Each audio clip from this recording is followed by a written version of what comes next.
नमस्कार विद्यार्थी मित्रांनो, या व्हिडिओ लेक्चरमध्ये आपण सामान्य अध्ययन घटकातील काही प्रश्नांची चर्चा करणार आहोत।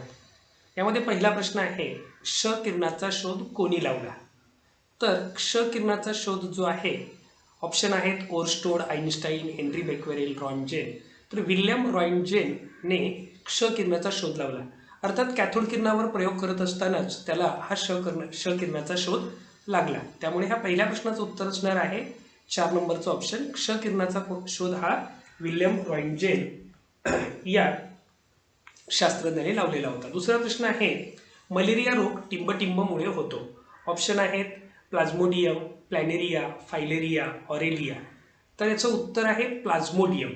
मलेरियाच्या बाबतीत माहिती आहे, मलेरिया हा प्लाझ्मोडियम नावाच्या पॅरासाइटमुळे होत असतो। पण या मलेरियाचा जो प्रसार आहे हा ॲनाफिलस टासाची मादी करत असते। म्हणजे थोडक्यात मलेरियाचा जो प्लाझ्मोडियम हा जो पॅरासाइट आहे त्याचा प्रसार किंवा त्याचं वाहक म्हणून काम कोण करतं, तर ॲनाफिलस टासाची मादी। पण तो कोणत्या पॅरासाइटमुळे होतो? प्लाझ्मोडियम या पॅरासाइटमुळे मलेरिया हा आजार होत असतो। त्याच्या पुढचा प्रश्न आहे, शारदा सदन ही संस्था कोणी स्थापन केली? बऱ्याच स्पर्धा परीक्षांना या प्रश्नावर हा प्रश्न विचारला जातो किंवा शारदा सदन किंवा शारदा सदनची स्थापना जी आहे ही पंडिता रमाबाईंनी केली, तर त्याच्यावर प्रश्न विचारले जातात। अर्थात पंडिता रमाबाई यांचं समाज सुधारणेचं कार्य हे अतिशय उल्लेखनीय असं आहे। तुम्हाला यामध्ये बऱ्याच संकल्पनावर प्रश्न विचारले जातात। त्याच्यामध्ये पंडिता रमाबाईंचं अत्यंत महत्त्वाचं कार्य म्हणजे त्यांनी आर्य महिला समाजाची स्थापना केलेली होती। त्याच्यावर परीक्षेला प्रश्न विचारलेले आहेत। आर्य महिला समाजाची स्थापना पंडिता रमाबाईंनी केली।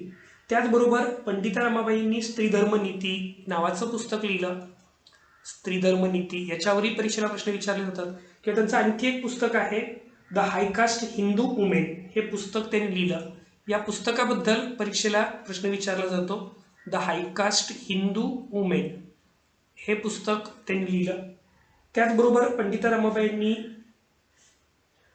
जे हंटर आयोग 1883ला जो हंटर आयोग नेमलेला होता, या हंटर आयोगासमोर साक्ष सुद्धा पंडिता रमाबाईंनी दिलेली होती। त्याचबरोबर सगळ्यात महत्त्वाची एक घटना म्हणजे की आपल्या पहिल्या डॉक्टर आनंदीबाई जोशी यांच्या पदवीदान समारंभामध्ये पंडिता रमाबाई या अमेरिकेमध्ये हजर होत्या। आणि तिथे अमेरिकेला गेल्यानंतर त्या ठिकाणी सुद्धा त्यांनी रमाबाई असोसिएशनची स्थापना अमेरिकेमध्ये केलेली होती।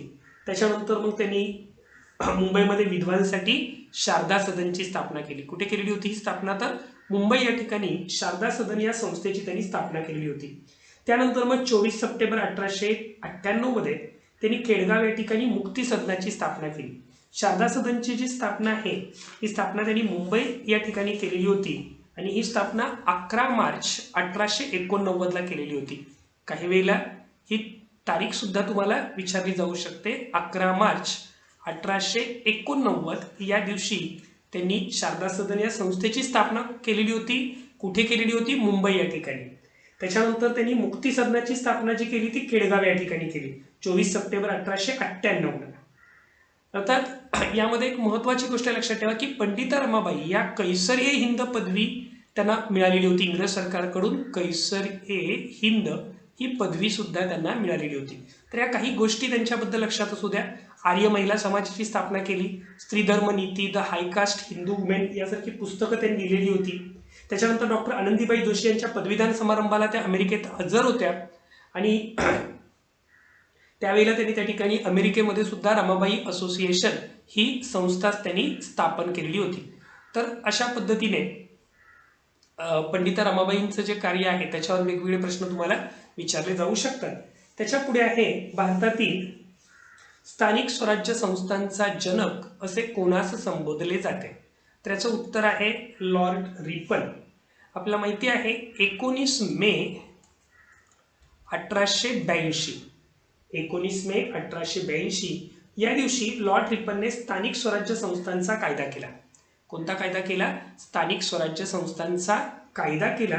आणि त्यामध्ये सगळ्यात महत्त्वाची गोष्ट म्हणजे की जिल्हा आणि लोकल बोर्डाची त्यांनी स्थापना केली आणि त्या ठिकाणी लोकप्रतिनिधींना नेमलं। त्यामुळे त्याला स्थानिक स्वराज्य संस्थांचा जनक असं म्हटलं जातं. स्थानिक स्वराज्य संस्थांचा जो कायदा आहे तो कधी केलेला होता त्याने? 19 मे 1882 या दिवशी हा स्थानिक स्वराज्य संस्थांचा कायदा त्यांनी केलेला होता आणि त्यामुळे लॉर्ड रिपन या गव्हर्नर जनरलला स्थानिक स्वराज्य संस्थांचा जनक असं म्हटलं जातं. त्याच्यानंतर पुढचा जो प्रश्न आहे, हा पुढचा प्रश्न, टिंबटिंब यांनी भारत सेवक समाजाची स्थापना केली. टिंबटिंब यांनी भारत सेवक समाजाची स्थापना केली. तर यामध्ये पहिला ऑप्शन आहे गोपाळ गणेश आगरकर, दुसरा ऑप्शन आहे गोपाळ कृष्ण गोखले, तिसरा ऑप्शन आहे महात्मा ज्योतिबा फुले आणि चौथा ऑप्शन आहे लाला लजपत राय. तर भारत सेवक समाज या संघटनेची स्थापना जी आहे ती गोपाळ कृष्ण गोखले यांनी 13 जून 1905 रोजी केलेली होती. याच्यावर एमपीएससीला तर खूप वेळा प्रश्न विचारलेले आहेत. एमपीएससीच्या परीक्षेमध्ये खूप वेळा प्रश्न विचारलेले आहेत. 13 जून 1905 रोजी त्यांनी गोपाळ कृष्ण गोखले यांनी भारत सेवक समाजाची स्थापना केलेली होती. अर्थात गोपाळ कृष्ण गोखले यांच्या बाबतीत अतिशय मवाळवादी असे नेते होते किंवा मवाळवादी नेत्यांचे ते अग्रणी मानले जात असत. जे संपूर्ण जे मवाळवादी नेते आहेत त्यांचे ते नेते मानले जात असत आणि त्याच्यामुळे गोपाळ कृष्ण गोखले यांना गांधीजी गुरु मानत. जे गांधीजी जे आहेत हे गोपाळ कृष्ण गोखले यांचे शिष्य होते. ज्याला गांधीजी आफ्रिकेमधून परत आले त्यावेळेला त्यांनी त्यांना सल्ला दिलेला होता की संपूर्ण भारत भ्रमण करून भारतातली ग्रामीण व्यवस्था समजून घेण्याचा जो सल्ला आहे महात्मा गांधीजींना तो गोपाळ कृष्ण गोखले यांनी दिला होता. त्यामुळे महात्मा गांधीजी गोपाळ कृष्ण गोखले यांना गुरु मानत असत. गोपाळ कृष्ण गोखले यांना आपण नामदार ही पदवी लावतो. नामदार गोपाळ कृष्ण गोखले असं म्हटलं जातं. याच्या मागचं कारण म्हणजे 1902 रोजी 1902 मध्ये केंद्रीय कायदेमंडळाचे सदस्य म्हणून त्यांची निवड झालेली होती. जे केंद्रीय कायदेमंडळ होतं ह्या केंद्रीय कायदेमंडळामध्ये त्यांची निवड झालेली होती. केंद्रीय कायदेमंडळात निवड 1902 साली झाली होती म्हणून त्याला केंद्रीय कायदेमंडळात निवडली जाणारी व्यक्ती म्हणजे नामदार. त्यामुळे त्यांना नामदार गोपाळ कृष्ण गोखले असं म्हटलं जातं. त्याच्यानंतर 1909च्या मोर्ले मिंटो सुधारणा कायद्याचा मसुदा जो आहे हा मसुदा तयार करण्याचं काम सुद्धा गोपाळ कृष्ण गोखले यांनी केलेलं होतं. त्यासाठी ते अर्थात इंग्लंडला जाऊन तिथे अभ्यास केलेला होता. भारतीयांच्या समस्यावर चर्चा केलेली होती आणि अशा प्रकारे तो जो मोर्ले मिंटो सुधारणा जो 1909 तुम्ही अभ्यासलेला असेल 1909च्या ज्या मोर्ले मिंटो सुधारणा आहेत हा मोर्ले मिंटो सुधारणा कायद्याचा ड्राफ्ट जो आहे तो गोपाळ कृष्ण गोखले यांनी तयार केलेला होता. याच्यामध्ये दुसरं एक महत्त्वाची गोष्ट त्यांच्या बाबतीत लक्षात ठेवा की गोपाळ कृष्ण गोखले यांनी अंकगणितावर पुस्तक लिहिलं होतं. म्हणजे त्या काळात असं म्हटलं जायचं की जर तुम्हाला गणित शिकायचं आहे ज्यांना गोखल्यांच्या अंकगणितातलं गणित जर सुटलं तर त्याला कोणतंही गणित सुटू शकतं. म्हणजे अशा पद्धतीने अंकगणिताचं अतिशय उच्च दर्जाचं पुस्तक अंकगणित हे गोपाळ कृष्ण गोखले यांनी लिहिलं होतं. त्याचबरोबर गोपाळ गणेश आगरकरांच्या सुधारकाच्या संपादक पदाचं काम सुद्धा त्यांनी काही काळ सांभाळलेलं होतं. गोपाळ कृष्ण गोखले आणि लोकमान्य टिळक या दोघांच्या राजकीय कारकिर्दीची सुरुवात खरं तर एकत्रच झाली. पण लोकमान्य टिळक हे जहालवादी होते तर गोपाळ कृष्ण गोखले हे अतिशय मवाळवादी होते. म्हणजेच एक साधारणपणे 1885 ते 1905 जो राष्ट्रीय सभेच्या स्थापनेनंतरचा जो पहिला कालखंड होता तो मवाळवादी कालखंड म्हणून ओळखला जातो. आणि या काळातील या मवाळवादी गटाचे अग्रणी नेते म्हणजे गोपाळ कृष्ण गोखले असे ओळखले जातात. गोपाळ कृष्ण गोखले यांच्या बाबतीत त्यांनी राजकारणाला आध्यात्मिकरणाचा विचार दिला असं म्हटलं जातं. म्हणजे थोडक्यात की राजकारण हे केवळ समाजाच्या हितासाठी केलं जावं म्हणजे राजकारण म्हणजे समाजकारण हा एक विचार त्यांनी सर्व लोकांना दिलेला होता. आणि दुसरं महत्त्वाचं की गोपाळ कृष्ण गोखले हे भारतातील इंग्रजी सत्ता म्हणजे दैवी वरदान आहे असं मानत होते आणि त्यामुळे त्यांनी आपल्या सनदशीर राजकारणाला तात्विक आणि व्यावहारिक मान्यता दिलेली होती. या गोष्टी थोड्याशा आपल्याला लक्षात ठेवणं गरजेचं आहे. गोपाळ कृष्ण गोखले हे अतिशय कुशल असे राजनीती तज्ज्ञ होते. त्याबरोबर संपूर्ण मवाळांचे नेते असल्यामुळे सर्व मवाळांचा त्यांच्याबद्दल असणारा एक आदर जो होता तो सुद्धा आपण या ठिकाणी विचारात घेणं गरजेचं आहे. गोपाळ कृष्ण गोखले यांचा इंग्रजांच्या न्यायबुद्धीवर आणि त्याचबरोबर उदारतेवर निष्पक्षपातीपणावर अगदी त्यांचा विश्वास होता. तर अशा पद्धतीने गोपाळकृष्ण गोखले यांच्या बाबतीत आणखी एक महत्त्वाची गोष्ट लक्षात आपल्याला ठेवावी लागेल की गोपाळकृष्ण गोखले यांनी वेल्बी कमिशन समोर साक्ष दिलेली होती. जे वेल्बी कमिशन होतं, ह्या वेल्बी कमिशन समोर साक्ष देणारा भारतीय नेता कोण असं जर विचारलं तर त्यामध्ये गोपाळकृष्ण गोखले यांनी वेल्बी कमिशन समोर साक्ष दिलेली होती. अर्थात हे भारतातल्या पहिल्या श्रेणीचे अर्थतज्ञ होते. त्यामुळे गोपाळकृष्ण गोखले यांच्याबद्दल परीक्षेला वेगवेगळ्या पद्धतीने प्रश्न विचारले जातात. तर या प्रश्नांची आपल्याला थोडीशी सविस्तर अशी तयारी करावी लागेल. तर या ठिकाणी प्रश्नाचं उत्तर काय असणार आहे? गोपाळकृष्ण गोखले यांनी भारत सेवक समाजाची स्थापना केलेली होती. नामदार गोपाळकृष्ण गोखले. यातल्या काही ज्या कन्सेप्ट आहेत त्या सुद्धा तुमच्या लक्षात राहणं गरजेचं आहे. त्याच्या पुढचा प्रश्न आहे, ग्रामगीता कोणी लिहिली? ऑप्शन आहेत दादोबा तरखडकर, लोकहितवादी, राष्ट्रसंत तुकडोजी महाराज, संत नामदेव, हे ऑप्शन आहेत. तर आपल्या लक्षात येतं की राष्ट्रसंत तुकडोजी महाराजांनी ग्रामगीता लिहिली. राष्ट्रसंत तुकडोजी महाराज हे 20व्या शतकातील विदर्भातील एक मोठे संत पुरुष मानले जातात. अर्थात त्यांचं कार्य जरी विदर्भात असलं तरी संपूर्ण भारतभर त्यांनी आपल्या कीर्तनाच्या माध्यमातून, अर्थात त्यांच्या खंजिरी भजन हे त्यांचं एक वैशिष्ट्यपूर्ण असं भजनाचा प्रकार त्यांनी आणला. त्या खंजिरी भजनाच्या साह्याने त्यांनी संपूर्ण भारतभर समाज जागृतीचं काम केलं. राष्ट्रसंत ही उपाधी त्यांना मिळालेली होती आणि राष्ट्रसंत तुकडोजी महाराजांनी अंधश्रद्धा निर्मूलन, जातीभेद निर्मूलन यासाठी खरं तर कार्य केलेलं आहे. राष्ट्रसंत तुकडोजी महाराजांचं पूर्ण नाव विचारलं जातं तर माणिक बंडोजी ठाकूर असं त्यांचं जे पूर्ण नाव आहे त्याच्यावरही परीक्षेला प्रश्न विचारला जाऊ शकतो. त्याचबरोबर त्यांनी मराठी आणि हिंदी अशा दोन्ही भाषेमध्ये काव्यरचना केल्या. मराठी आणि हिंदी अशा दोन्ही भाषेमध्ये काव्यरचना केल्या. 1935 मध्ये त्यांनी मोजरी या ठिकाणी गुरुकुंज आश्रमाची स्थापना केली. हा प्रश्न स्पर्धा परीक्षांना खूप वेळा विचारलेला आहे. 1935 मध्ये त्यांनी मोजरी या ठिकाणी गुरुकुंज आश्रमाची त्यांनी स्थापना केली. अर्थात राष्ट्रसंत तुकडोजी महाराज यांना महात्मा गांधीजींच्या मार्गदर्शनाखाली कार्य करण्याची संधी सुद्धा मिळाली. 1942च्या चलेजाव आंदोलनामध्ये त्यांना अर्थात तुरुंगवास सुद्धा झाला आणि 1942च्या आंदोलनात जो तुरुंगवास झाला त्यावेळेला तुरुंगात असताना त्यांनी सुविचार स्मरणी हा ग्रंथ लिहिला. ही एक महत्वाची गोष्ट आहे. परीक्षेला याच्यावर प्रश्न विचारला जाऊ शकतो. जसं ग्रामगीता लिहिला तसं सुविचार स्मरणी हा जो ग्रंथ आहे हा राष्ट्रसंत तुकडोजी महाराजांनी 1942च्या स्वातंत्र्य लढ्यात जेव्हा त्यांना तुरुंगवास झाला त्या तुरुंगवासामध्ये त्यांनी सुविचार स्मरणी हा ग्रंथ लिहिलेला होता. त्याचबरोबर त्यांनी इतरही ग्रंथ लिहिले. म्हणजे ग्रामगीता तर लिहिलीच पण ग्रामगीतेबरोबर सार्थ आनंदामृत हा ग्रंथ लिहिला. सार्थ आनंदामृत हा एक ग्रंथ लिहिला. त्याच्यानंतर सार्थ आत्मप्रभाव हा ग्रंथ त्यांनी लिहिलेला आहे. त्याचबरोबर गीताप्रसाद बोधामृत हेही त्यांचे काही ग्रंथ आहेत. असे वेगवेगळे ग्रंथ त्यांनी लिहिलेले आहेत. तर या प्रश्नाचं उत्तर काय असणार आहे? ग्रामगीता कोणी लिहिली? तर ग्रामगीता ही राष्ट्रसंत तुकडोजी महाराजांनी लिहिली. ग्रामगीता लिहिण्यामागे अर्थात राष्ट्रसंत तुकडोजी महाराजांचा ज्याला आपण अभ्यास करतो त्यावेळेला लक्षात येतं आपल्या की राष्ट्रसंत तुकडोजी महाराजांचं मूळ ध्येय असं होतं की खेडी स्वयंपूर्ण झाली पाहिजे आणि मग ही खेडी स्वयंपूर्ण करण्यासाठी खेड्याकडे चला असा थोडक्यात संदेश त्यांनी दिला आणि खेडी स्वयंपूर्ण कशी होतील याबद्दल वेगवेगळ्या त्यांनी उपाययोजना सुद्धा सुचवल्या आणि त्यासाठी त्यांनी गावोगाव गुरुदेव सेवा मंडळाची स्थापना केलेली होती. गुरुदेव सेवा मंडळाची स्थापना ही राष्ट्रसंत तुकडोजी महाराजांनी केलेली होती. गुरुदेव सेवा मंडळाची स्थापना गावोगाव केलेली होती. यामध्ये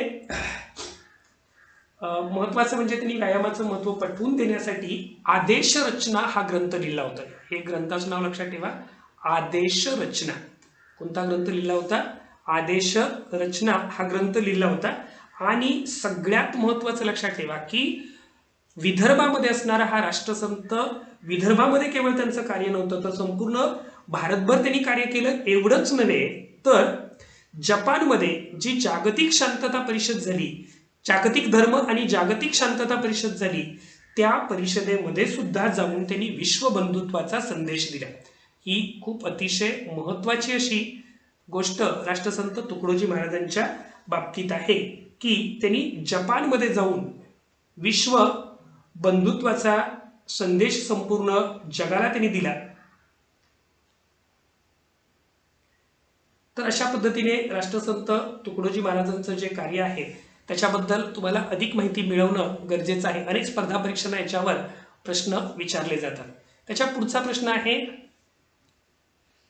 नागझिरा वन्यजीव अभयारण्य कोठे आहे? अर्थात नागझिरा वन्यजीव अभयारण्य हे बऱ्याच मुलांचं याच्यामध्ये कन्फ्युजन होतं, कारण काही पुस्तकांच्या मध्ये भंडारा, काही पुस्तकांच्या मध्ये गोंदिया, पण मूळचं ते भंडारा जिल्ह्यामध्ये आहे. पण आता जर ज्यावेळेला आपण शासनाच्या वेबसाईट बघतो तेव्हा लक्षात येतं किंवा शालेय पुस्तकांचा संदर्भ घेतो तेव्हा लक्षात येतं की नागझिरा वन्यजीव अभयारण्य जे आहे हे कोणत्या जिल्ह्यामध्ये आहे? गोंदिया जिल्ह्यामध्ये. त्याच्या पुढचा प्रश्न आहे जगाच्या एकूण भूभागापैकी टिंबटिंब टक्के क्षेत्र भारताने व्यापलेले आहे. तर किती टक्के क्षेत्र व्यापलेलं आहे? 2.4% क्षेत्र हे भारताने व्यापलेलं आहे. 8व्या प्रश्नाचं उत्तर किती नंबरचा ऑप्शन असेल तुमचा? 1 नंबरचा ऑप्शन असणार आहे.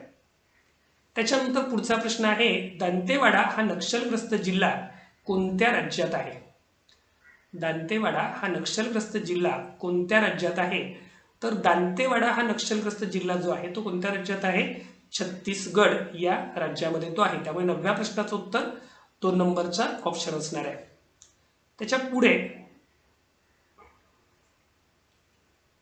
प्रश्न आपण पाहू. केंद्रीय कापूस संशोधन केंद्र टिंबटिंब येथे आहे असं प्रश्न विचारलाय. तर केंद्रीय कापूस संशोधन केंद्र नागपूर या ठिकाणी आहे. त्याच्या पुढचा प्रश्न आहे रेशीम उत्पादनात भारतात टिंबटिंब राज्य अग्रेसर आहे. अर्थात रेशीम उत्पादनात सध्या कर्नाटक हे राज्य अग्रेसर आहे. त्यामुळे 11व्या प्रश्नाचं उत्तर 3 नंबरचं ऑप्शन असणार आहे. कर्नाटक हे राज्य रेशीम उत्पादनात अग्रेसर आहे. त्यानंतर पुढचा प्रश्न आहे सरदार सरोवर प्रकल्प कोणत्या नदीवर उभारण्यात आलेला आहे? तर अर्थात सरदार सरोवर प्रकल्प जो आहे तो नर्मदा नदीवर उभारण्यात आलेला आहे. सरदार सरोवर प्रकल्प जो आहे हा सरदार सरोवर प्रकल्प भारतातील किंवा सरदार सरोवर जे धरण आहे हे भारतातलं तसं म्हटलं तर 2ऱ्या क्रमांकाचं सर्वात मोठं धरण आहे. आणि हा जो सरदार सरोवर प्रकल्प आहे तो भारतामध्ये नर्मदा नदीवर उभारलेला आहे. त्याच्यानंतर पुढचा प्रश्न आहे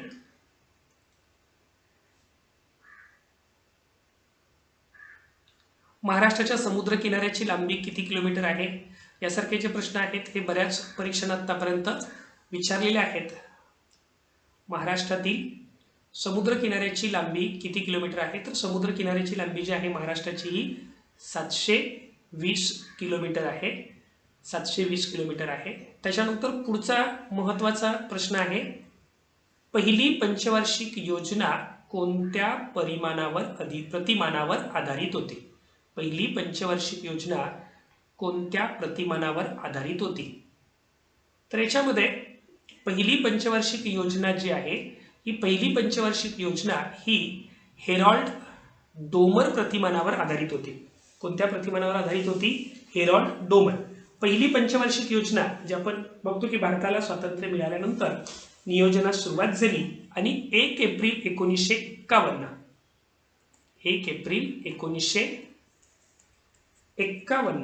ते 31 मार्च 1956 या कालावधीसाठी पहिली पंचवार्षिक योजना लागू करण्यात आली. अर्थात आतापर्यंत पूर्ण 12 पंचवार्षिक योजना आणि 7 वार्षिक योजना राबवल्या गेलेल्या आहेत. याच्यामध्ये ही जी पहिली पंचवार्षिक योजना आहे हिचा कालावधी होता 1 एप्रिल 1951 ते 31 मार्च 1956. ही तसं म्हटलं तर यशस्वी योजना मानली जाते. हिचा मुख्य भर जो आहे तो कृषी क्षेत्रावर होता. पहिल्या पंचवार्षिक योजनेचा जो मुख्य भर आहे तो कृषी क्षेत्रावर होता. याचं प्रतिमान आपण बघितलं हेरॉल्ड डोमर योजना, किंवा याचं जे उपनाव होतं हे पुनरुत्थान योजना असंही या योजनेला म्हटलं जातं. कारण भारत नुकताच स्वतंत्र झालेला होता आणि भारताच्या विकासाची किंवा विकासाच्या नियोजनाची जबाबदारी ह्या योजनेवर होती आणि ती बऱ्यापैकी यशस्वी झालेली सुद्धा आपल्याला दिसून येते. कारण या योजनेच्या सुरुवातीला जो आर्थिक दराचं उद्दिष्ट होतं, जो आर्थिक दर ठरवलेला होता, हा आर्थिक दर 2.1% ठरवलेला होता. पहिल्या पंचवार्षिक योजनेचा आर्थिक दर 2.1% ठरवलेला होता, पण तो साध्य मात्र अर्थातच अपेक्षित पेक्षा जास्त झाला. म्हणजे आर्थिक दर त्यावेळेला किती होता? 3.6%. अर्थात याच पहिल्या पंचवार्षिक योजनेच्याच कालखंडामध्ये दामोदर खोरे विकास योजना, भाकरानंगल प्रकल्प, बोसी प्रकल्प बिहारमधला किंवा हिराकूड योजना ओरिसामधली यासारख्या मोठ्या प्रकल्पांची आखणी अमेरिकेतील टेन्सी खोरे प्रकल्पावर आधारित असं हिराकूड योजना धरणाची आखणी केली. त्याचबरोबर दामोदर खोरे विकास योजना असेल, भाकरानंगल प्रकल्प असेल, अशा महत्त्वाच्या प्रकल्प सुद्धा या पहिल्या पंचवार्षिक योजनेत हाती घेण्यात आलेले होते. त्यानंतर सिंद्री झारखंड या ठिकाणी खत कारखाना सुरू करण्यात आलेला होता. त्याचबरोबर चित्तरंजन की जे पश्चिम बंगाल या ठिकाणी आहे, रेल्वे इंजिनाचा कारखाना सुरू करण्यात आलेला होता. तामिळनाडूमधल्या पेरांबूर येथे रेल्वे डब्यांचा कारखाना सुरू झाला होता. बंगलोर या ठिकाणी HMT कंपनी सुरू झाली होती. त्यानंतर पुण्यामध्ये आपल्या हिंदुस्तान अँटीबायोटिक्स ही कंपनी सुरू झाली होती. अशा पद्धतीने ही एक सर्वतोपरी अशी यशस्वी योजना होती आणि याचं जे प्रतिमान होतं हे हेरॉल्ड डोमर प्रतिमान होतं. त्याच्या पुढचा प्रश्न आहे, राज्यसभेचे पदसिद्ध अध्यक्ष कोण असतात? तर राज्यसभेचे पदसिद्ध अध्यक्ष म्हणजे सभापती म्हणून उपराष्ट्रपती काम करत असतात. अर्थात राज्यसभेचे पदसिद्ध अध्यक्ष म्हणून उपराष्ट्रपती कार्य करत असतात. त्याच्या पुढचाही प्रश्न सोपा आहे, लोकसभेचा कार्यकाळ टिंबटिंब वर्ष असतो. तर लोकसभेचा जो कार्यकाळ आहे तो 6 वर्ष असतो. अर्थात राज्यसभा हे संसदेचं स्थायी सभागृह आहे, तर लोकसभेचा कार्यकाळ हा 5 वर्षाचा असतो. पुढचा प्रश्न आहे, स्थानिक स्वराज्य संस्थांमध्ये महिलांना किती आरक्षण आहे? स्थानिक स्वराज्य संस्थांमध्ये महिलांना किती आरक्षण आहे? त्याच्यामध्ये अर्थात या प्रश्नामध्ये स्थानिक स्वराज्य संस्थांमध्ये महाराष्ट्रात महिलांना किती आरक्षण आहे असा प्रश्न अपेक्षित होता. तर महाराष्ट्रामध्ये महिलांना जे स्थानिक स्वराज्य संस्थांतलं आरक्षण आहे ते 50% आहे आणि केंद्र शासनाने जे आरक्षण जाहीर केलेलं आहे ते अर्थातच 33% आहे स्थानिक स्वराज्य संस्थांचं जे आरक्षण आहे. त्यामुळे प्रश्नाचं उत्तर काय असणार आहे? 50% हे आरक्षण महाराष्ट्रामध्ये सध्या आहे.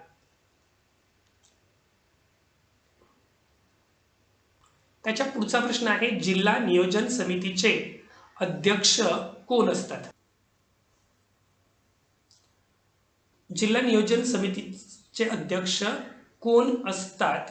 ऑप्शन आहे पालकमंत्री, जिल्हाधिकारी, जिल्हा परिषद अध्यक्ष. त्याचं उत्तर आहे पालकमंत्री. अर्थात जिल्ह्यामधील पंचायती आणि नगरपालिका यांनी तयार केलेल्या सगळ्या वार्षिक योजना आहेत. या वार्षिक योजना विचारात घेऊन एकत्रितपणे संपूर्ण जिल्ह्यासाठी जी विकास योजना तयार करणं किंवा त्या विकास योजनेचा मसुदा तयार करणं, ह्या विकास योजनेचा मसुदा तयार करण्याची जबाबदारी कुणाची असते? जिल्हा नियोजन समितीची असते. अर्थात जिल्हा नियोजन समितीची जी स्थापना आहे ही संविधानाच्या 74व्या घटनादुरुस्तीतील, संविधानाची जी 74वी घटनादुरुस्ती आहे या 74व्या घटनादुरुस्तीमधील कलम 243 ZD या कलमानुसार जिल्हा नियोजन समितीची स्थापना केली जाते. अर्थात या जिल्हा नियोजन समितीच्या एकूण सदस्यापैकी कमीत कमी 80% सदस्य हे निर्वाचित असणं अपेक्षित असतं. 80% सदस्य हे निर्वाचित असतात आणि यामध्ये ही जी रचना आहे जिल्हा नियोजन समितीची, या जिल्हा नियोजन समितीच्या रचनेमध्ये जिल्ह्याचे जे पालकमंत्री आहेत हे त्या नियोजन समितीचे पदसिद्ध अध्यक्ष असतात. जिल्हा परिषदेचे अध्यक्ष जे आहेत हे त्याचे सदस्य असतात की जे अर्थातच पदसिद्ध आहेत आणि जिल्हाधिकारी हे सदस्य सचिव असतात. नीट लक्ष घ्या, जिल्हाधिकारी हे काय असतात? सदस्य सचिव असतात. जिल्हा परिषद अध्यक्ष हे सदस्य असतात आणि पालकमंत्री हे जिल्हा नियोजन समितीचे अध्यक्ष असतात. याच्यावर परीक्षेला प्रश्न बऱ्याचदा विचारलेले आहेत. जिल्हा नियोजन समिती कशासाठी असते, तर त्या संपूर्ण जिल्ह्यामध्ये असणाऱ्या ज्या पंचायती असतील किंवा नगरपालिका असतील यांनी तयार केलेलं जे वार्षिक योजना आहे त्यांचं एकत्रीकरण करून संपूर्ण जिल्ह्यासाठी एक वार्षिक योजना तयार करणं, त्याचा मसुदा तयार करणं, याची जबाबदारी जिल्हा नियोजन समितीवर असते. आपल्या संविधानाच्या 74व्या घटना दुरुस्तीनुसार कलम 243 ZD नुसार जिल्हा नियोजन समितीची स्थापना केली जाते आणि यामध्ये एक साधारणपणे कमीत कमी 80% सदस्य ही निर्वाचित असले पाहिजेत. फक्त याच्यामधले जे पदसिद्ध सदस्य आहेत यामध्ये पालकमंत्री हे जिल्हा नियोजन समितीचे अध्यक्ष असतात, जिल्हाधिकारी सदस्य सचिव असतात आणि जिल्हा परिषदेचे अध्यक्ष हे पदसिद्ध सदस्य असतात. त्यानंतर पुढचा प्रश्न आहे, महाराष्ट्र राज्याचे टिंबटिंब हे महसूल वर्ष आहे. तर महाराष्ट्र राज्याचं महसूल वर्ष जे आहे हे 1 ऑगस्टला सुरू होतं आणि अर्थात 1 ऑगस्ट ते 31 जुलै हे महाराष्ट्र राज्याचं महसूल वर्ष आहे. 1 ऑगस्ट ते 31 जुलै हे महाराष्ट्र राज्याचं महसूल वर्ष आहे. जिल्हा नियोजन समितीचे अध्यक्ष अर्थात यामध्ये पालकमंत्री, याचं उत्तर 1 ऑगस्ट ते 31 जुलै असं असेल. त्याच्या पुढे प्रश्न आहे, माउंट एव्हरेस्ट हे सर्वोच्च शिखर सर करणारी जगातील पहिली अपंग महिला कोण? यामध्ये ऑप्शन तुम्हाला अरुणिमा सिन्हा, त्याचबरोबर तामे, वांताबे, अलका दुपकर यापैकी नाही असे ऑप्शन दिलेले आहेत. तर याचं उत्तर बहुतेक सर्वांना माहिती आहे. अरुणिमा सिन्हा ही अर्थातच एव्हरेस्ट सर करणारी किंवा माउंट एव्हरेस्ट हे सर्वोच्च शिखर सर करणारी ही जी महिला आहे ती कोण आहे? अरुणिमा सिन्हा आहे. आणि अरुणिमा सिन्हा हिचा जो संपूर्ण प्रवास आहे हा प्रत्येक भारतीयाला अतिशय प्रेरणादायी आहे. म्हणजेच आपल्या सर्वांसाठी अरुणिमा सिन्हा ही एक इन्स्पिरेशनल पर्सनॅलिटी म्हणून आपल्या डोळ्यासमोर येते. माउंट एव्हरेस्ट हे सर्वोच्च शिखर सर करणारी जगातली पहिली अपंग महिला कोण असं विचारलं तर उत्तर अरुणिमा सिन्हा असं आहे. खरं तर अरुणिमा सिन्हा ही भारतातली माजी राष्ट्रीय स्तरावरची व्हॉलीबॉलपटू आणि एक दिवस ती रेल्वेमधून प्रवास करत असताना तिच्यावर काही गुंडांनी हल्ला केला. अर्थात 2011ची गोष्ट आहे ती. तिच्यावर काही गुंडांनी हल्ला केला आणि त्या हल्ल्यातूनच ती अतिशय जखमी झाली. तिला स्वतःचे पाय गमवावे लागले. पण याच्यातून सुद्धा तिने स्वतःला कुठेही कमी न लेखता ती थेट त्या दिवशी ज्या दिवशी दवाखान्यातून तिला डिस्चार्ज दिला त्यावेळेला ती सरळ माउंट एव्हरेस्ट सर्च करणारीची पहिली महिला बचेंद्री पाल यांना जाऊन भेटली आणि त्याच्यानंतर अतिशय खडतर असं ट्रेनिंग करून अरुणिमा सिन्हाने माउंट एव्हरेस्ट सर केलं. म्हणजे अर्थात लक्षात ठेवा, फॉर्च्यून फेवर्स द ब्रेव्ह असं म्हटलं जातं. Fortune favours the brave. ज्यावेळेला अर्थात तिच्यासारख्या अपंग मुलीसाठी माउंट एव्हरेस्ट सर करणं हे खूप आव्हानात्मक होतं आणि ती परत येत असताना तर तिच्याजवळचा ऑक्सिजन संपायला आलेला होता. तिच्याबरोबर असणारा जो शेर्पा आहे त्याला तर हे समजून गेलं होतं की आता जगू शकत नाही. योगायोगाने तिथे त्यांच्या लक्षात आलं की एक जो ब्रिटिश माउंट एव्हरेस्ट चढण्यासाठी आलेला होता त्याने त्याच्याकडे असणारं जे एक ऑक्सिजनचं सिलेंडर आहे ते अतिशय जड झालं म्हणून तिथं अर्ध टाकून दिलेलं होतं आणि त्याच्यावरती स्वतःला वाचवू शकली. आणि लक्षात ठेवा की जिचे दोन्ही पाय रेल्वे अपघातामध्ये गेलेले होते ती मुलगी जगाच्या सर्वोच्च ठिकाणी जाऊन पोचते. तर ही आपल्या सर्वांसाठीच अतिशय प्रेरणादायी असं उदाहरण आहे. तर माउंट एव्हरेस्ट सर्वोच्च शिखर सर करणारी पहिली अपंग महिला कोण तर ती कोण असणार आहे? अरुणिमा सिन्हा. पुढील प्रश्न आहे, भागवत धर्माच्या तत्वज्ञानाचा प्रसार थेट पंजाबपर्यंत कोणी केला? तर याचं उत्तर आहे संत नामदेव. संत शिरोमणी नामदेव महाराज यांनी भागवत धर्माच्या तत्वज्ञानाचा प्रचार व प्रसार थेट पंजाबपर्यंत केला. आणि अर्थातच केवळ प्रचार नव्हे तर शिखांचा जो गुरुग्रंथ साहिब हा त्यांचा जो ग्रंथ आहे त्याच्यामध्ये नामदेवांचे जवळजवळ 62 अभंग गुरुग्रंथ साहिबमध्ये आहेत.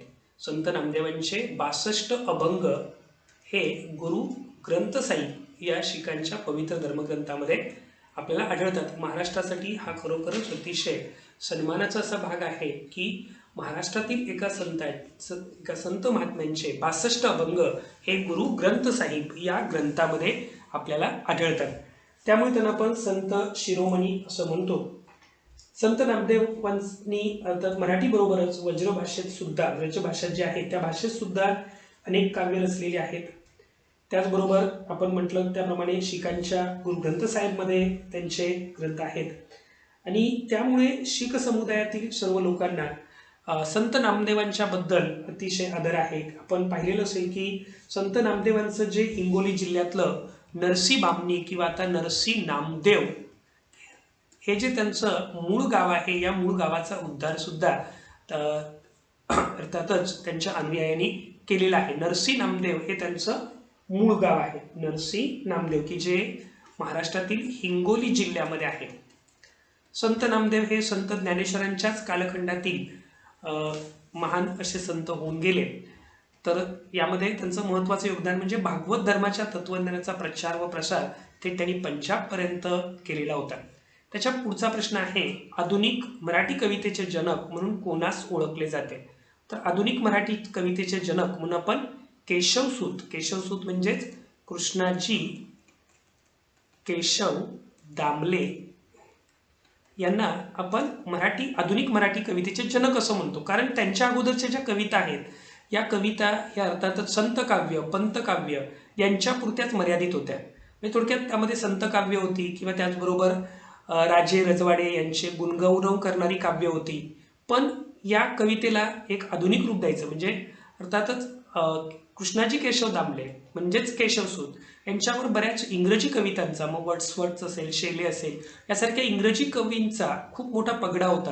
आणि त्याच्यामुळे त्यांनी ज्या कविता लिहिल्या, मग एक तुतारी, देमज आनुनी सारखी अतिशय क्रांतिकारी विचाराची कविता असेल, बरोबर, तर यासारख्या ज्या कविता त्यांनी लिहिल्या किंवा जपूरजा वगैरे यासारख्या कविता लिहिल्या, ह्या अतिशय वेगळ्या धाटणीतल्या होत्या.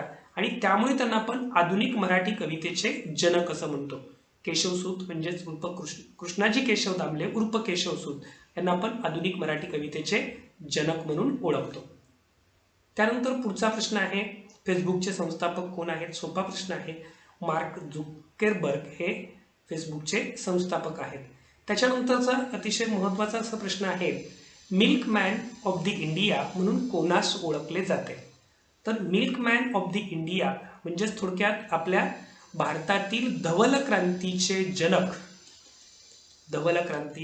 जनक किंवा ऑपरेशन फ्लड आपण ओळखतो, दुधाचा महापूर योजना, ज्यांच्यामुळे अर्थात भारत हा देश जगामध्ये दूध उत्पादनामध्ये सर्वप्रथम, की ज्या देशाला दुधाच्या उत्पन्नाचा किंवा दुधाचा तुटवडा भासत होता, हा देश जगामध्ये दूध उत्पादनात प्रथम क्रमांकावर आणण्याचं जे श्रेय आहे ते वर्गीस कुरियन यांना जातं.